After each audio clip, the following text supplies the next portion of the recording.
Getty Italy is on the brink of forming a far-right populist government. Former Italian Premier Silvio Berlusconi said he will not block a possible coalition deal after populist party Five Star Movement and the right-wing Lega called for another day to try and form an anti-EU government.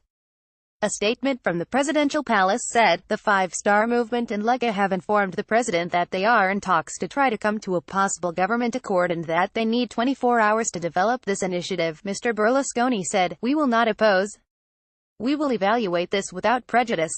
And it is not the end of the alliance." Five-Star leader Luigi Di Maio, whose party became the centerpiece of Italian politics after gaining 33% of the vote in March, reacted to the news saying, "I'm glad that responsibility has prevailed. It's an important moment. I'm glad that responsibility has prevailed. It's an important moment." Five-Star leader Luigi Di Maio, "Tomorrow I'm going to meet Matteo Salvini. We start with projects, then names. The important thing is the government contract. There are solutions that Italians have been waiting for 30 years. The coalition government led by eurosceptic Lega leader Matteo Salvini and the Five-Star Movement's Mr. Di Maio, following the inconclusive March 4 Italian election, spells trouble for the Brussels bloc.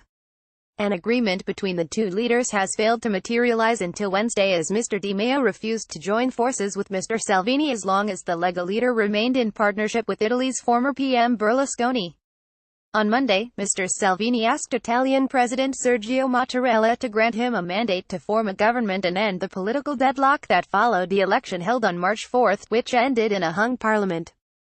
Getty Italy News, Lega and Five-Star Movement have one more day to discuss a coalition deal. Getty Italy News, Berlusconi signaled he would not block a coalition deal, and on Wednesday, the Five-Star Movement leader finally agreed he would stop imposing any vetoes on Mr. Salvini over Mr. Berlusconi's position in a potential future post-election coalition.